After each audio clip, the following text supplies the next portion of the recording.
ان کے اندر رہنائیاں اور دلکشی تھی، اور جو اللہ تعالیٰ کی حکمتیں تھیں ان کو اللہ تعالیٰ نے بیان نہیں فرمایا، بلکہ یہ بیان فرما دیا قل ہی مواقیت للناس والحج،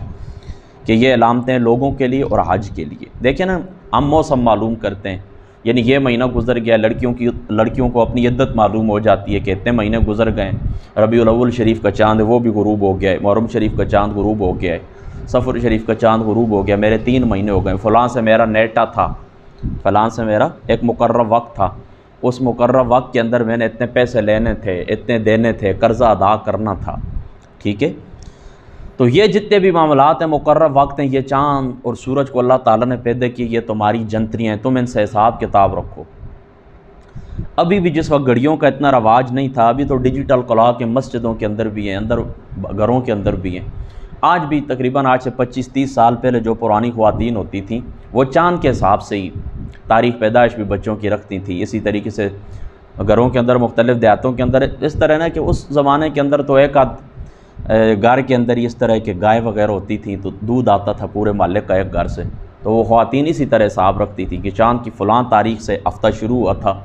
تو وہ پہلا دن تھا جب آپ کے گھر سے میں نے 2 سیر دودھ لیا تھا یا 2.5 سیر لیا تھا، 3 سیر لیا تھا، اب حساب وہاں سے شروع ہو گیا، اب اس چاند کے ختم کے اوپر 17 دن ہو گئے، اتنے پیسے آپ کے بنتے ہیں۔ اسی طرح یہ حساب ہوتا تھا چاند کی تاریخوں کو دیکھ کر، اور آج بھی ان کے اندر ایک حسن ہے اور بڑی اس کے اندر ایک دلکشی ہے۔ آج تو لوگ جو اسلامی سال کی جو تاریخیں ہوتے ہیں ان کو یاد ہی نہیں رکھنا چاہیے، بحیثیت مسلمان ہمیں یاد رکھنا چاہیے۔ جو تقویمی کیلنڈر ہے یہ بھی حضرت عیسیٰ علیہ السلام کی تاریخ پیدائش سے اس کا آغاز ہوتا ہے، تو کوئی بات بھی نہیں، حضرت عیسیٰ علیہ السلام بھی اللہ تعالیٰ کے نبی ہیں، لیکن آقا علیہ السلام کی جو ذات مقدس ہے، ہجری جو کیلنڈر ہے حضور کی ہجرت سے جو شروع ہے اس کو بھی آپ کو یاد رکھنا چاہیے۔ تو اب سمجھ آ گئی، ان لوگوں نے چاند کے متعلق سوال کیا تو اللہ تعالیٰ کی ذات اقدس نے انہیں کیا جواب دیا کہ یہ علامتیں حج کے لیے ہیں، یعنی حج کا موسم آپ کو معلوم ہوتا ہے، حج کے مہینے کون کون سے ہیں؟ شوال، ذیقعدہ اور ذی الحج شریف، ٹھیک ہے۔ تو حج کے مہینے بھی آپ کو معلوم ہوتے ہیں، جو ایک دوسرے کے ساتھ آپ نے قرضہ دینا ہے، شادی کی تاریخ مقرر کرنی ہے، نکاح کی تاریخ مقرر کرنی ہے، یہ اسی سے ہی، ٹھیک ہے۔ وَلَيْسَ الْبِرُّ بِأَن تَأْتُوا الْبُيُوتَ مِن ظُهُورِهَا وَلَكِنَّ الْبِرَّ مَنِ اتَّقَىٰ، یہ کوئی نیکی نہیں کہ تم داخل ہو گھروں میں سے ان کی پچھلے حصوں میں سے، پچھواڑے میں سے، وَلَكِنَّ الْبِرَّ مَنِ اتَّقَىٰ، ہاں نیکی تو یہ، وَلَكِنَّ الْبِرَّ مَنِ اتَّقَىٰ، نیکی تو یہ کہ انسان تقوی اختیار کرے۔ یہ عربوں کی ایک عادت تھی، وہ اس طرح کرتے تھے کہ جس وقت احرام باندھ لیتے تھے عمرے کے لیے، حج کے لیے، اب انہیں گھر جانے کی ضرورت 2 منٹ کے لیے پیش آتی تو وہ اپنے اصلی دروازے سے نہیں آتے تھے، گھر کے لیے جو دروازہ بنا ہوتا تھا داخل ہونے کے لیے اس دروازے میں سے نہیں آتے تھے، بلکہ اس طرح کرتے تھے کہ ایک سوراخ کرتے تھے پچھلی دیوار میں سے، تو اس سے اندر داخل ہوتے تھے۔ تو اللہ تعالیٰ نے فرمایا یہ کوئی نیکی نہیں ہے، اس رسم بات کا اللہ تعالیٰ نے خاتمہ کی ہے۔ نیکی کیا ہے کہ تم تقوی اختیار کرو۔ وَأْتُوا الْبُيُوتَ مِنْ أَبْوَابِهَا، اور گھروں کو آؤ ان کے دروازوں میں سے، وَاتَّقُوا اللَّهَ لَعَلَّكُمْ تُفْلِحُونَ، اور ڈرتے رہو اللہ سے اس امید پر کہ کامیاب ہو جاؤ، یعنی جو دروازے تم نے گھروں کے لیے بنائے ہیں بس انہی دروازوں میں سے آؤ، سادی سی بات ہے۔ اور یہاں پر بعد مفسرین نے یہ بھی لکھا ہے کہ جو بندہ کام کو صحیح کرے نا تو وہ کہتے ہیں یہ ٹھیک دروازے کے اوپر آیا ہے، اور جو کام برا کرے تو وہ کہتے ہیں یہ غلط دروازے کے اوپر آیا ہے، اس نے یعنی یہ کام برا کیے، یہ غلط دروازے کے اوپر آیا ہے۔ تو یہاں سے انہوں نے یہ اشارہ بھی لیا ہے نا کہ ٹھیک دروازہ یہ کہ تم خود غور و فکر کرو، اور غلط دروازہ یہ یعنی یہ طریقہ تمہارا ٹھیک نہیں کہ جو چیز ضرورت آئے تم فوراً سوال کرو اور اس کا جواب پا کر سکون حاصل کرو، نہیں، خود بھی اپنی عقل بھی لڑاؤ، ٹھیک ہے۔ بہرحال جو اس کا مفسرین نے معنی لیا ہے وہ یہی ہے کہ تم اپنے جو تمہارے گھروں کے دروازے ہیں نا، وہ آج انشاءاللہ تعالی حدیث پاک کے درس کے اندر بھی میں آپ کو بتاؤں گا کہ قرآن پاک کا ایک ظاہر ہوتا ہے، ایک باطن ہوتا ہے، اور ہر حد کے لیے ایک پہنچنے کی جگہ ہوتی ہے، مطلع ہونے کی جگہ ہوتی ہے، انشاءاللہ تعالی وہ میں آپ کو تفصیلی طور کے اوپر بتاؤں گا۔ وَقَاتِلُوا فِي سَبِيلِ اللَّهِ الَّذِينَ يُقَاتِلُونَكُمْ وَلَا تَعْتَدُوا إِنَّ اللَّهَ لَا يُحِبُّ الْمُعْتَدِينَ، اور لڑو اللہ کی راہ میں ان سے جو تم سے لڑتے ہیں، اور ان پر بھی زیادتی نہ کرنا، بے شک اللہ تعالیٰ دوست نہیں رکھتا زیادتی کرنے والوں کو۔ 12 یا 13 سال مکے کے مسلمانوں کے اوپر ظلم و ستم ہوتا رہا، اب یہ مدینہ ہجرت کر کے آ گئے تو اللہ تعالیٰ کی ذات اقدس نے اب ان کے ظلم کے سبب، جہاد کا سبب کیا ہے؟ ظلم، لڑائی کا سبب کیا ہے؟ ظلم۔ اللہ تعالیٰ نے جو قتال کی اجازت دی ہے، جہاد کا جو حکم دیا ہے، اس کا سبب کیا ہے؟ ظلم۔ اللہ تعالیٰ نے بیان فرما بِأَنَّهُمْ ظُلِمُوا اُذِنَ لِلَّذِينَ يُقَاتِلُونَكُمْ بِأَنَّهُمْ ظُلِمُوا۔ اللہ تعالیٰ کی ذات اقدس نے تمہیں لڑنے کا حکم دیا، اس کا سبب کیا ہے؟ ظلموا، تمہارے اوپر ظلم کیا گیا ہے، تم مظلوم ہو۔ تو جنگ کا، جہاد کا جو سبب ہے وہ کیا ہے؟ ظلم۔ جب ظلم ہو جہاد فرض ہو جاتا ہے۔ اور لڑو اللہ کی راہ میں ان سے جو تم سے لڑتے ہیں۔ دیکھیں، یاد رکھیں، جہاد جو ہوتا ہے اس کا ایک مقصد ہوتا ہے، اور کس کے ساتھ ہوتا ہے؟ یعنی ایک تو جہاد کی غرض و غایت ہے، ایک یہ یاد رکھیں کہ جہاد کس کے ساتھ ہے اور کون سی شرائطیں ہیں جہاد کی۔ یعنی جب جہاد ہوگا تو ایک تو اس کا مقصد واضح ہوگا، دوسرا جہاد کس کے ساتھ کریں گے، کس کے خلاف کریں گے، اور تیسرا کن شرائط کے ساتھ کریں گے۔ تو اللہ تعالیٰ نے یہ سب کچھ تینوں امور اس آیت پاک کے اندر بیان فرما دیے۔ کیا فرما دیا؟ وَقَاتِلُوا فِي سَبِيلِ اللَّهِ۔ مقصد کیا ہے؟ اللہ تعالیٰ کی راہ کے اندر لڑنا، یہ جہاد کا مقصد ہے۔ اور کن سے لڑنا ہے؟ الَّذِينَ يُقَاتِلُونَكُمْ، جو لوگ تمہارے ساتھ لڑے ہیں، یعنی باقیوں سے نہیں، جنہوں نے ہتھیار نہیں اٹھائے ان سے نہیں، جو بچے ہیں، جو پھلدار درخت ہیں، ان کو تم نے نہیں کاٹنا، بچوں کو تم نے نہیں مارنا، خواتین کو تم نے نہیں مارنا، ان لوگوں سے لڑنا ہے جو تم سے لڑے ہیں۔ اور یہ احادیث مبارکہ کے اندر بھی آتا ہے کہ پادریوں کو قتل نہیں کرنا، راہبوں کو قتل نہیں کرنا، کھجور کے درختوں کو نہیں کاٹنا، کھیتیوں کو نہیں جلانا، درختوں کو تباہ نہیں کرنا، چھوٹے بچوں کو کچھ نہیں کہنا، خواتین کو کچھ نہیں کہنا۔ ٹھیک ہے، تو یہاں پر بھی دیکھیں نا، گویا کہ وہ جو احادیث مبارکہ ہیں نا، جو جہاد کی تفصیلات بیان فرماتی ہیں، جو جہاد کی شرائط بیان فرماتی ہیں، گویا کہ وہ احادیث مبارکہ قرآن پاک کی یہ جو آیت مبارکہ ہے، اس آیت کے اس حصے کی تفصیل، تشریح اور توضیح بیان فرمانے والی ہیں کہ کن الذین یقاتلونکم، صرف ان سے لڑنے ہیں جو تم سے لڑنے والے ہیں۔ اب درخت آپ سے لڑتے ہیں، بچے آپ سے لڑتے ہیں، خواتین آپ سے لڑتی ہیں، راہب آپ سے لڑتے ہیں، پرامن لوگ آپ سے لڑتے ہیں، نہیں لڑتے نا، لہذا وہ حدیث پاک کے اندر اس کی تفصیل ہے کہ ان لوگوں سے آپ نے نہیں لڑنا ہے، صرف ان لوگوں سے لڑنا ہے جو آپ سے لڑیں۔ ولا تعتدوا، اور شرط یہ کہ یاد رکھو ان میں سے بھی حد سے نہیں بڑھنا، بس جتنا انہوں نے کیا ہے اتنا ہی تم نے کرنا ہے۔ ان اللہ لا يحب المعتدین، اللہ تعالیٰ کی ذات اقدس حد سے بڑھنے والوں کو پسند نہیں فرماتے۔ وَاقْتُلُوهُمْ حَيْثُ ثَقِفْتُمُوهُمْ وَأَخْرِجُوهُمْ مِنْ حَيْثُ أَخْرَجُوكُمْ وَالْفِتْنَةُ أَشَدُّ مِنَ الْقَتْلِ وَلَا تُقَاتِلُوهُمْ عِنْدَ الْمَسْجِدِ الْحَرَامِ حَتَّى يُقَاتِلُوكُمْ فِيهِ فَإِنْ قَاتَلُوكُمْ فَاقْتُلُوهُمْ كَذَلِكَ جَزَاءُ الْكَافِرِينَ، اور قتل کرو انہیں جہاں بھی انہیں پاؤ، اور نکال دو انہیں جہاں سے انہوں نے تمہیں نکالا تھا، اور فتنہ انگیزی قتل سے بھی زیادہ سخت ہے۔ ولا تقاتلہم، اور نہ جنگ کرو ان سے مسجد حرام کے قریب یہاں تک کہ وہ خود تم سے وہاں جنگ کرنے لگیں، سو اگر وہ لڑیں تم سے پھر انہیں قتل کرو، یہی سزا ہے ایسے کافروں کی۔ یہاں پر دو باتیں آپ نے یاد رکھنی ہیں۔ سب سے پہلے یہ بات آپ یاد رکھیں کہ یہ جو صلح حدیبیہ ہوا تھا نا، تو اس کے اندر یہ شرط طے پائی تھی کہ اگلے سال آپ اس طرح کریں گے کہ آپ آئیں گے، اسلحہ وغیرہ ساتھ نہیں لا سکتے، اور آپ جو احرام باندھ کر آپ یہ جو طواف ہوتا ہے یہ طواف آپ کر لیں۔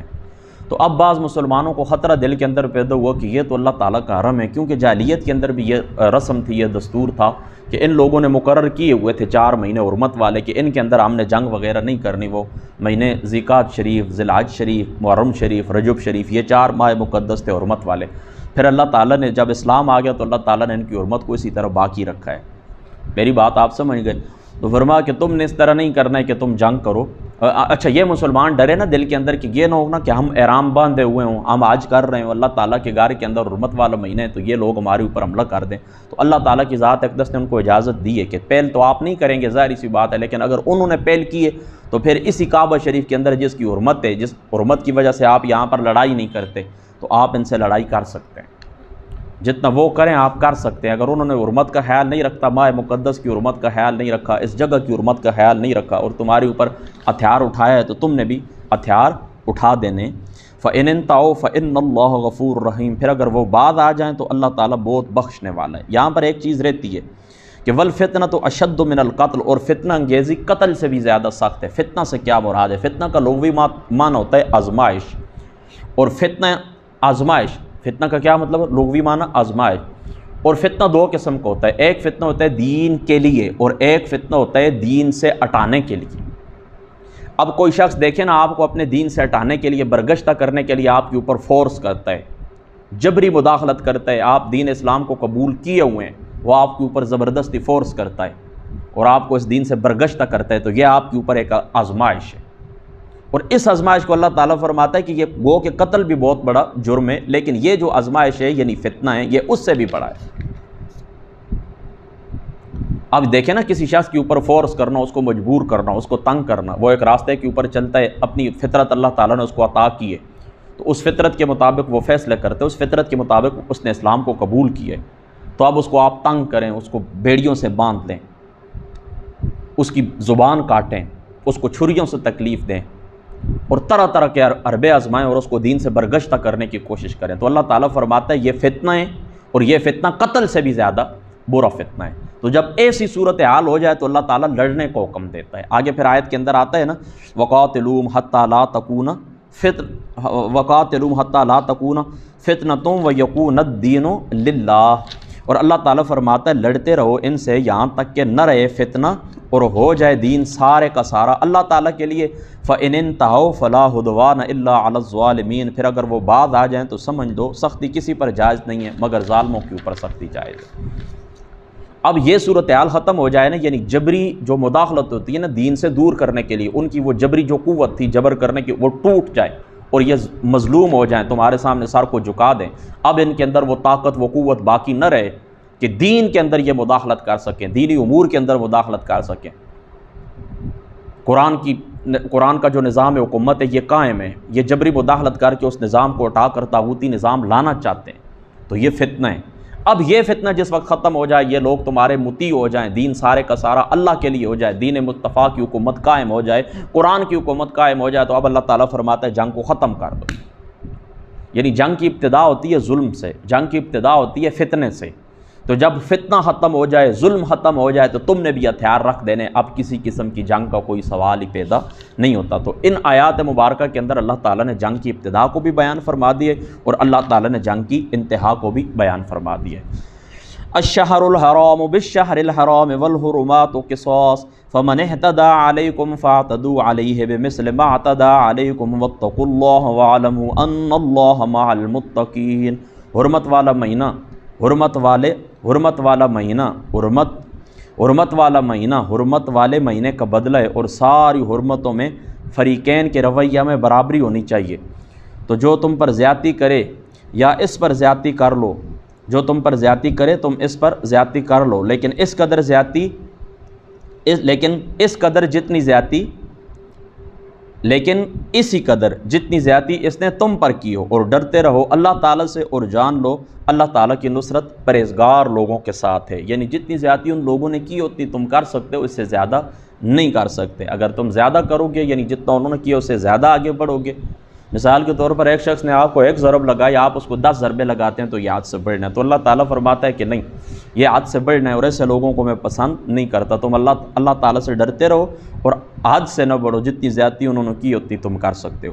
وَأَنفِقُوا فِي سَبِيلِ اللَّهِ وَلَا تُلْقُوا بِأَيْدِيكُمْ إِلَى التَّهْلُكَةِ وَأَحْسِنُوا إِنَّ اللَّهَ يُحِبُّ الْمُحْسِنِينَ، اور خرچ کیا کرو اللہ کی راہ میں اور نہ پھینکو اپنے آپ کو اپنے ہاتھوں سے تباہی میں، اور اچھے کام کیا کرو، بے شک اللہ تعالیٰ فرماتا ہے، اللہ تعالیٰ محبت فرماتا ہے اچھے کام کرنے والوں سے، اللہ تعالیٰ محسنین سے محبت فرماتا ہے۔ اب دیکھیں نا، پہلے اللہ تعالیٰ کی ذات اقدس نے جانی جہاد کا حکم بیان فرمایا اور اب مالی جہاد فرمایا، اللہ تعالیٰ کی راستے کے اندر خرچ کرو۔ وَأَنفِقُوا فِي سَبِيلِ اللَّهِ، اللہ کے راستے کے اندر خرچ کرو، والدین کے اوپر خرچ کرو، بچوں کے اوپر خرچ کرو، بیویوں کے اوپر خرچ کرو، پڑوسیوں کے اوپر خرچ کرو، رشتہ داروں کے اوپر خرچ کرو، سائل کرنے والے جو آتے ہیں ان کے اوپر خرچ کرو، تعلیم کے اوپر خرچ کرو، روزگار کے اوپر خرچ کرو۔ یہ سارے اللہ تعالیٰ کے راستے ہیں۔ مومنین کے ایصال ثواب کے لیے خرچ کرنا بھی اسی کے اندر آ جاتا ہے۔ یہ سارے اللہ تعالیٰ کے راستے ہیں، اور اللہ تعالیٰ فرماتا ہے اپنے آپ کو علاقت کے اندر نہ ڈالو۔ اپنے آپ کو علاقت کے اندر ڈالنے سے کیا مراد ہے؟ حضرت ابو ایوب انصاری رضی اللہ تعالیٰ عنہ آپ فرماتے ہیں، یہ جس وقت قسطنطنیہ کی جنگ تھی، جامع ترمذی شریف کے اندر بھی یہ روایت موجود ہے، قسطنطنیہ کی جس وقت جنگ تھی تو ان کا بہت بڑا لشکر تھا روم کا، تو ایک صحابی تن و تنہا ان کو توڑنے کے لیے آگے بڑھ گئے، ان کی قوت کو توڑنے کے لیے تلوار اٹھا کر میدان کے اندر گھس گئے ان کو مارنے کے لیے۔ تو بعض لوگوں نے کہا یہ تو دیکھیں اپنے آپ کو علاقت کے اندر ڈال رہا ہے، تو حضرت ابو ایوب انصاری رضی اللہ تعالیٰ عنہ آپ کہنے لگے نہیں نہیں، یہ بات اس طرح نہیں ہے، اپنے آپ کو علاقت کے اندر یہ نہیں ڈال رہا، اصل میں یہ جو آیت کریمہ ہے یہ ہمارے متعلق نازل ہوئی ہے۔ ہمارے متعلق اس طرح نازل ہوئے کہ جب اللہ تعالیٰ کی ذات اقدس نے دین کو غلبہ عطا فرما دیا، ہم قوت کے اندر، شوکت کے اندر آ گئے۔ پہلے ہم ڈیفنس پوزیشن کے اندر تھے، اپنا دفاع کرتے تھے بمشکل، اب ہم غالب پوزیشن کے اندر آ گئے ہیں، قوت ہمارے پاس آ گئی، اور وہ دوسری جو قوتیں تھیں وہ ساری مغلوب ہو گئی ہیں۔ تو اب ہم نے سوچا کہ اب ہم کاروبار کی طرف، زراعت کی طرف، تجارت کی طرف متوجہ ہوتے ہیں، ان کاموں کو چھوڑتے ہیں۔ تو اللہ تعالیٰ کی ذات اقدس نے پھر حکم نازل فرما دیا کہ نہیں، اگر تم صرف میرے زراعت کے اندر کھو گئے اور کاروبار تجارت کے اندر کھو گئے اور اللہ تعالیٰ کے راستے کے اندر تلوار اٹھانا، جہاد کرنا آپ نے چھوڑ دیا، تو اپنے آپ کو تم ہلاکت میں ڈالنے والے ہو۔ آپ سمجھ گئے کہ اپنے آپ کو ہلاکت کے اندر نہ ڈالو، یعنی کیا مطلب کہ جس وقت ظلم ہو، ظلم کی تاریکی چھائی ہوئی ہو اور تم آواز نہ اٹھاؤ، ظلم پھیل رہا ہو اور تم تلوار نہ اٹھاؤ، ظلم پھیل رہا ہو اور تم اللہ تعالیٰ کے راستے کے اندر نکلو نہیں، اس سے تمہیں اپنا کاروبار، اپنے بیوی بچے، مکان، کوٹھیاں، دکانیں، یہ تمہیں عزیز ہوں، تو سمجھ لو کہ تم اپنے آپ کو ہلاکت کے اندر ڈالنے والے ہو۔ یعنی دین اسلام کو تمہاری ضرورت ہے، ایک طاغوتی نظام تمہارے اوپر چھایا ہوا ہے، ظلم بڑھا ہوا ہے، مخلوق خدا کے اوپر ظلم ہو رہا ہے، اب تمہیں جا کر اس ظلم کا خاتمہ کرنا ہے، اور تم خاتمہ نہ کرو، تم اتنا کہو بس میں نے اپنے ہی حساب دینا ہے، باقی جائیں جس نے جہاں پر جانا ہے، تو یہ اپنے آپ کو ہلاکت کے اندر ڈالنا ہے، یعنی اللہ تعالیٰ کے راستے کے اندر نہ نکلنا، یہ اپنے آپ کو ہلاکت کے اندر ڈالنا ہے۔ آپ سمجھ گئے نا؟ وَأَتِمُّ الْحَجَّةَ وَالْعُمْرَةَ لِلَّهِ، اور پورا کرو حج اور عمرہ اللہ کے لیے۔ زمانہ جاہلیت کے اندر اس طرح ہوتا تھا، حج ہوتا تھا، لیکن یہ حج اب ایک کاروباری منڈی بن چکا تھا، لوگ آتے تھے، اکٹھے ہوتے تھے حج کے زمانے کے اندر، حج کی رسمیں بھی کرتے تھے بڑے برے طریقے سے، کچھ ایک آدھ رسم حضرت ابراہیم علیہ السلام کی باقی رہ گئی تھی، باقی ساری ختم ہو چکی تھی، یہی معاملہ حج کا تھا، ساری برے رسمیں تھیں، کاروبار لوگ کرتے تھے، ایک دوسرے کے ساتھ ایک دوسرے کو شعر و شاعری سناتے تھے، خطیب اپنے خطاب سناتے تھے، رزمی اشعار پڑھتے تھے، جنگوں کے قصے سناتے تھے، خوبصورت خواتین جو ہوتی تھی تو ان کے وہ خد و حال بیان کرتے تھے شعر و شاعری کے اندر۔ تو اب اس طرح ہوتا تھا نا، یہ اللہ تعالیٰ کی ذات اقدس نے پھر جس وقت اسلام آیا تو فرمایا یہ نہیں ہونا چاہیے، یہ ساری چیزیں ختم کرو، اور یہ جو تمہارا حج یا عمرہ ہے، یہ جو اکٹھ ہوتی ہے تمہاری، یہ اللہ تعالیٰ کی ہونی چاہیے۔ فَإِنْ أُحْصِرْتُمْ فَمَا اسْتَيْسَرَ مِنَ الْهَدْيِ، اور پھر اگر تم گر جاؤ تو قربانی کا جو جانور جو آسانی سے مل جائے وہ بیچ دو،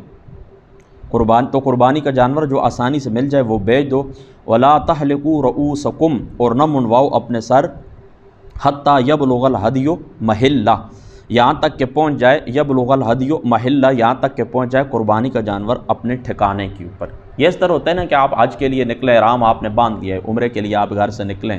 تو اب راستے کے اندر کسی وجہ سے دشمن نے رکاوٹ ڈال دی ہے، کوئی بھی معاملہ ہو گیا، آپ رک گئے ہیں، تو جو قربانی کا جانور آپ کے پاس تھا نا، آپ وہ قربانی کا جانور مکہ شریف بھیج دیں، اور جن مقامات کے اوپر یعنی جہاں پر قربانی ہوتی ہے، قربانی کی جو جگہ ہے، آپ یقین کر لیں کہ اب قربانی کا جانور وہاں پر پہنچ گیا ہوگا، تو اب اس طرح کرو، اپنے بال منڈوا کر اپنے آپ کو احرام کی پابندیوں سے آزاد کر لو، وہ بندہ احرام کی پابندیوں سے آزاد ہو جائے گا، پھر یہ جو عمرہ ہے یا حج ہے، پھر بعد میں اس کی قضا ہوگی۔ اب آپ سمجھ گئے ہیں نا؟ تو اللہ تعالیٰ فرماتا ہے اگر تم روکے جاؤ نا، تو پھر جو تمہارے پاس قربانی کا جانور ہے وہ تم قربانی کا جانور آگے بھیج دو، اور وہ کیا کریں گے، قربانی کا جانور جس وقت اپنے مقام کے اوپر پہنچ جائے تو بال کٹوا کے تم اپنے احرام سے آزاد ہو سکتے ہو۔ وَلَا تَحْلِقُوا رُؤُوسَكُمْ حَتَّى يَبْلُغَ الْهَدْيُ مَحِلَّهُ، یہاں تک کہ وہ اپنے مال کے اوپر ٹھکانے کے اوپر پہنچ جائے۔ فَمَنْ كَانَ مِنْكُمْ مَرِيضًا أَوْ بِهِ أَذًى مِّن رَأْسِهِ، لیکن تم میں سے اگر کوئی شخص مریض ہے، بیمار ہے، یا ایسے کچھ تکلیف ہو سر کے اندر، فَفِدْيَةٌ مِّن صِيَامٍ أَوْ صَدَقَةٍ أَوْ نُسُكٍ، یا پھر آپ اس طرح کریں نا کہ اگر آپ کو تکلیف ہے سر میں تو وہ سر منڈوا لیں، تو فدیہ دے دیں، روزوں سے یا خیرات سے یا قربانی سے، روزوں سے یا خیرات سے یا قربانی سے۔ اب اس طرح نا کہ آپ کے سر کے اندر کوئی تکلیف ہو گئی ہے، جب تک وہ ٹھکانہ اپنے ٹھکانے کے اوپر نہیں پہنچتا اس وقت سے پہلے تو آپ سر بال نہیں کٹوا سکتے، لیکن سر کے اندر کچھ تکلیف ہے تو پھر اس طرح کرو کہ خیر ہے، کوئی بات نہیں، اگر وہ آپ کا جو عدی تھا آپ کا، وہ اپنے مقام کے اوپر نہیں پہنچا، تو اس سے پہلے سر میں تکلیف کی وجہ سے، بیماری کی وجہ سے آپ سر منڈانا چاہتے ہیں تو منڈا دیں، لیکن آپ کو روزوں میں سے، صدقے میں سے یا قربانی میں سے تم نے کیا کرنا ہے، تمہیں فدیہ ادا کرنا ہوگا، تمہیں کیا کرنا ہوگا، فدیہ ادا کرنا ہوگا۔ اللہ اکبر۔ اچھا، اب وہ جو فدیہ ہے وہ آپ کس طرح دیں گے؟ وہ جو فدیہ ہے وہ آپ کس طرح دیں گے؟ 3 روزے، یعنی اللہ تعالیٰ فرماتا ہے نا فدیہ آپ نے دینا ہے کن سیامن، کس میں سے فدیہ دینا ہے؟ سیام، روزوں میں سے۔ تو روزے کتنے؟ صحیح حدیث سے ثابت ہے کہ یہ روزے 3 ہیں۔ وقت سے پہلے سر منڈوا لیں، کوئی بات بھی نہیں تکلیف کی وجہ سے، لیکن 3 روزے رکھنے ہوں گے، ٹھیک ہے؟ یا پھر اس طرح کرنا ہے کہ 6 مسکینوں کو 2 سیر گندم آپ نے دینی ہے، یا پھر 4 سیر جو آپ نے ادا کرنا ہے، جو صدقہ فطر کی مقدار ہوتی ہے اس کے مطابق، ٹھیک ہے؟ فدیہ دیں من سیامن، روزوں میں سے 3 روزے رکھ لیں، او صدقۃ، یا پھر صدقہ دیں۔ کتنا صدقہ؟ 6 مسکینوں کو 2 سیر گندم آپ دے دیں 6 مسکینوں میں سے، 6 مسکینوں کو، یا پھر اگر آپ نے جو دینے تو 4 سیر آپ نے جو ادا کرنے، یا پھر آپ نے قربانی کرنی ہے، او نسکن، یا قربانی ہے تو قربانی میں سے پھر آپ نے کیا کرنا ہے کہ کم از کم 1 بکری آپ ذبح کریں اور پھر آپ اپنے بال کٹوا لیں، یہ فدیہ ہے۔ آگے اللہ تعالیٰ فرماتا ہے فَإِذَا أَمِنْتُمْ، سمجھ گئے نا اس بات کو، اور جب تم امن میں ہو جاؤ اور حج سے پہلے یعنی مکہ کو پہنچ جاؤ، تو فَمَن تَمَتَّعَ بِالْعُمْرَةِ إِلَى الْحَجِّ، تو جو فائدہ اٹھانا چاہے عمرہ کا حج کے ساتھ، فَمَسْتَيْسَرَ مِنَ الْهَدْيِ، تو جو اسے میسر ہو قربانی میں سے یعنی ہدی میں سے، فَمَن لَمْ يَجِدْ، تو وہ کیا کرے؟ فَمَن لَمْ يَجِدْ، اب دیکھیں نا پہلے اس کو سمجھ لیں، فَإِذَا أَمِنْتُمْ، اور جب تم امن میں ہو جاؤ، فَمَن تَمَتَّعَ بِالْعُمْرَةِ إِلَى الْحَجِّ، اور یعنی اور حج سے پہلے مکہ پہنچا تو جو فائدہ اٹھانا چاہے عمرہ کا حج کے ساتھ، تو جو اسے میسر ہو وہ قربانی دے، جو اسے میسر ہو وہ قربانی دے۔ یہاں پر آپ نے تھوڑی سی بات یاد رکھنی، یہاں پر اللہ تعالیٰ کیا فرماتا ہے کہ جو بندہ عمرہ کے ساتھ حج کا فائدہ بھی اٹھانا چاہے، یعنی ایک سفر کے اندر آپ نے 2 کام کیے، یعنی عمرہ بھی کر لیے اور حج بھی کر لیے۔ دیکھیں نا ایک بندہ یہاں سے جاتا ہے نا تو وہ اس طرح کرتا ہے، ایک ہوتا ہے حج افراد۔ حج افراد وہ ہوتا ہے کہ ایک سفر کے اندر آپ نے ایک ہی کام کیا ہے، یعنی حج کیا ہے، بس بات ختم ہو گئی، یہ حج افراد ہے۔ ایک ہوتا ہے حج تمتع۔ حج تمتع وہ ہوتا ہے احرام آپ نے باندھا ہوا ہے، پہلے آپ جا کر عمرہ کریں، تو عمرہ کیا ہوتا ہے؟ یہی ہوتا ہے نا کہ طواف ہوتا ہے، صحیح ہوتی ہے، پھر صحیح کے بعد بال کٹ، یہ عمرہ ہوتا ہے۔ تو اب اگر آپ نے اس طرح کیا کہ حج تمتع آپ نے کیا ہے، پہلے احرام باندھا ہے آپ نے، احرام باندھ کر آپ نے عمرہ کر لیے، اب احرام کی پابندیوں سے آپ آزاد ہو گئے ہیں، وہ احرام آپ اتار دیں، پھر حج کا موسم، حج کے دن شروع ہو جائیں تو حج کر لیں، اس کو کہتے ہیں حج تمتع۔ اور ایک ہوتا ہے حج قران۔ حج قران وہ ہوتا ہے کہ ایک کی احرام کے اندر دونوں کی نیت ہوتی ہے، یعنی عمرہ بھی اور حج بھی، پہلے آپ عمرہ کر لیں، پھر احرام کی پابندیوں سے آپ آزاد نہیں ہوں گے، پھر اسی احرام کے اندر آپ نے حج بھی کرنا ہے، اس کو کہتے ہیں حج قران۔ تو جو بندہ حج افراد والا ہے اس کے اوپر تو کوئی قربانی نہیں ہے، لیکن جو حج تمتع والے اور حج قران والے ہیں ان کے اوپر قربانی ہے، شکریہ کے اندر، یعنی ایک سفر کے اندر آپ نے فائدہ اٹھایا نا، یعنی آپ یوں سمجھ لیں اپنی زبان میں، یعنی ایک تیر سے آپ نے 2 شکار کھیلیں۔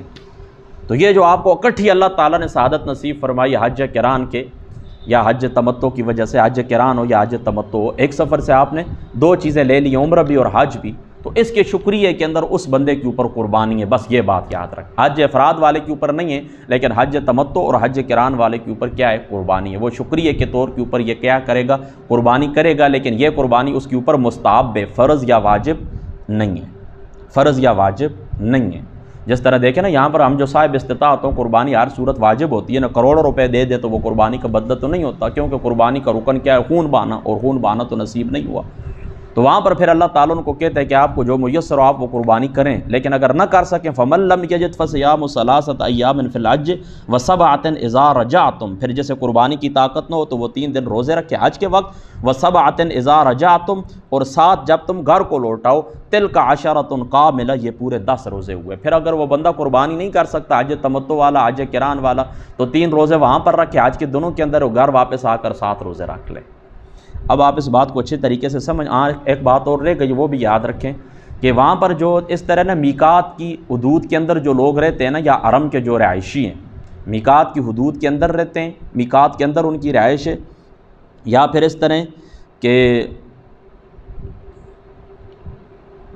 مکہ کے باشندوں اور حدود میقات کے اندر رہنے والے،